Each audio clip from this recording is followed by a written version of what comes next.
Trời đất vào xuân, ta gửi tình trên cánh bướm, bay về cõi thanh thang, có người đẹp như giấc mộng. Thuở trời đất vào xuân, tình yêu. I lived near the temple. You know, many of the older monks and nuns from my group know that we lived in a small house. The monks and nuns live in a house. I lived in a small shed, you know, a little bit further from the backyard. Yeah, it was all broken and bad.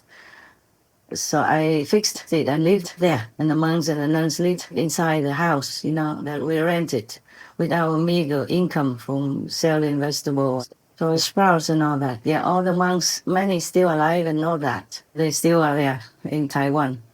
Some might have gone somewhere else, other countries, but they know all these stories because they lived there with me. And then later on, even that house was sold and we had to go out, camp anywhere and got kicked out of this place, that place. Or we camped on the street, you know, meaning the rejected street. Also, we lived in some ghost haunted houses, you know, where people don't live. Yeah, there were plenty of them in Taiwan before. And some of the monks and the nuns were very scared. The house we first rented, nobody lived there for long, how many years. And big, tall grass, you know, looked even similar to those of a small sugar cane, grew all over on the street. We had to cut them all in order to get in the house, yes. But we paid the rent, more or less. It was cheaper. And later, after it's all done, all good, all cleaned up, they sold it. Somebody bought it. So we had to move out and we had nowhere to go. So we just ran around everywhere in Taiwan with a fifth-hand car, you know, which always slept on the street anytime the car wanted to sleep. At least we had that. We put some of our things in it. Had a lot of pushing with it. And we just camped anywhere or just slept anywhere. If we found somewhere that has some water, then we just camped temporarily for that day or that night. But then we got kicked out often, you know, because the owner would come and kick us out. We didn't know who the owner was. We just stay in the field for a while. But then if they saw us, they would call the police. Yeah. Then we had to move sometime in the night. Sometimes we camped, you know, on the side of the street. And sometimes we didn't have good drinking water or anything. And for that, I even dared to scold a patron of that temple. He must have been weak in order to do that. Weak in walking in front of the Buddha like that. And showing all his stuff, almost all his stuff in front of the Buddha. The butt and the front as well. And I got so mad. Maybe I shouldn't have. But I was young, you know, and had no experience on how to deal with such situations. I'm getting better with the days. Thinking about that. Yeah. I hope that guy forgives me. Now we talk too long. Talking about monks, you know, the monks wear the robe, dignified robe, to symbolize Buddha's teachings and the compassionate way. So, of course, they would invoke the respect and trust of the people. Sometimes the faithful, they're overdoing it. They make too much trouble or they spoil the monk so much. So that the monk sometimes would forget what he is a monk for, yeah? But because of that, do not slander them or make their life hell, okay? Whatever they say, they did not mean anything bad. Yeah, they say it straight out of their heart. Because they have been at least teaching some the Buddha's principles, and they take 250 precepts. So at least basically they are in a frame of goodness. Of course, maybe some of them are bad, either intentionally or they're sick or they're normally are not truly a good person or are not being taught well. But anybody who sincerely wants to be a monk or nun, they have this ideal in their heart, the noble ideal. Maybe they couldn't make it, then they get out or they don't do well. But please leave them in peace, okay? Even if a monk asks you, a Buddhist faithful, to donate a lot of money for the temple, he couldn't eat all that. See, he eats at maximum 3 meals a day, whatever you give to him in the temple. He wears a few pair of clothes, not much, nothing expensive. And even if somebody gives him a car from the donation money or gives it to him, it's for him or just to take care of his tired body, walking around to the town to meet some maybe sick faithful to pray for him, or to go to the cemetery to pray for some soul. He's not doing anything bad with that car. Yeah? Do not think that you give just some dollars and then you have the right to criticize a monk like that. His life is already very least comfortable. Yeah, he has no wife, no kids, no love, no real personal love anymore.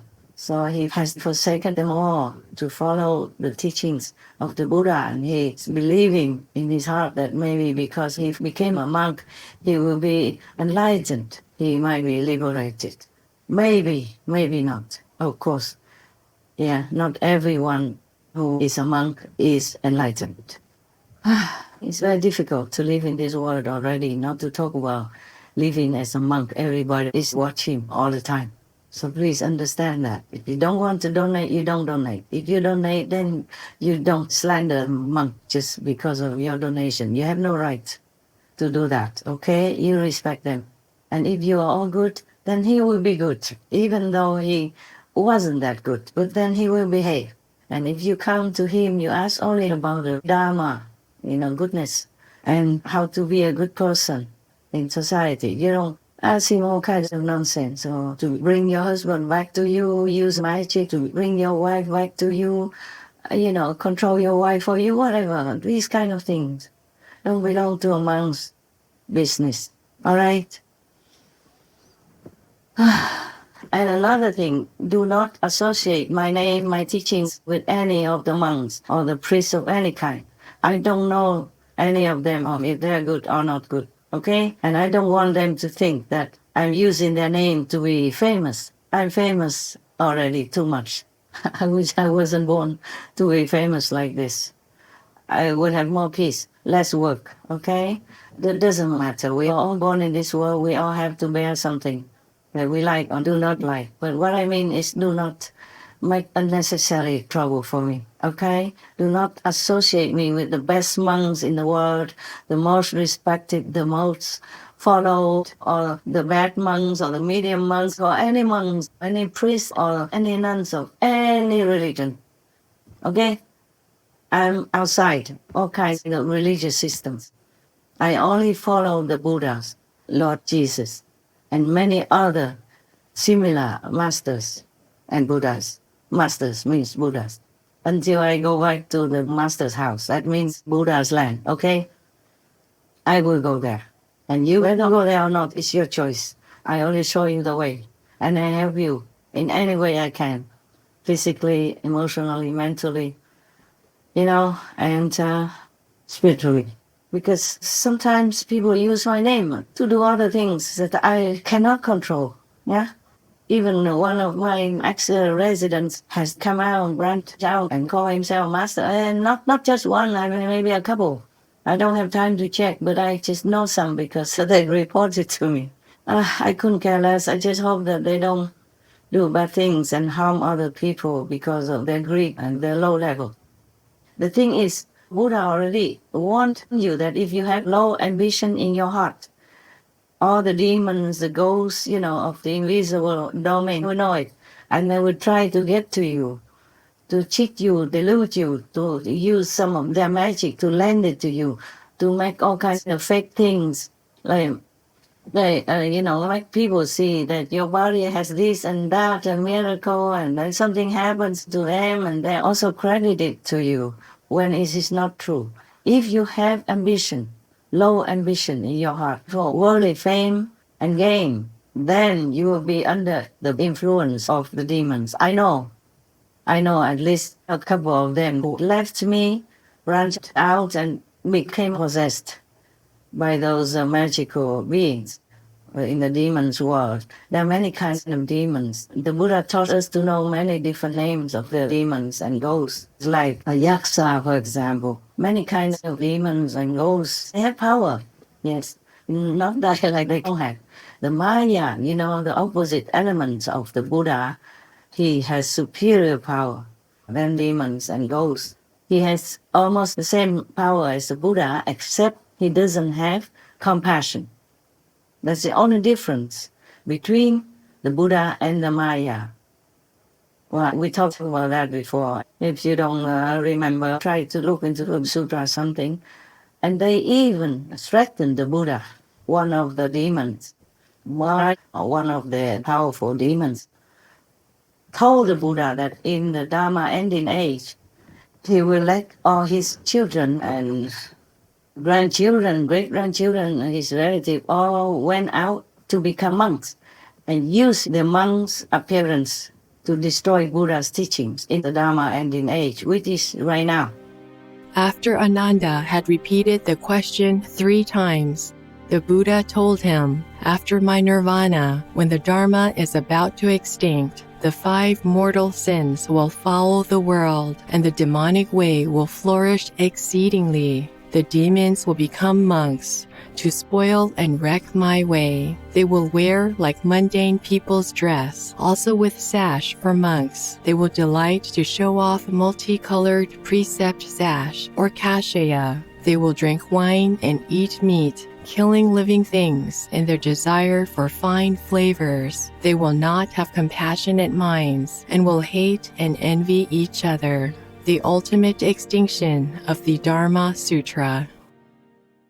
But there are many good monks, I know that. It doesn't mean that they are enlightened or fully enlightened or have become Arhat or Buddha or something. At the moment, we don't have any. I'm sorry to say that.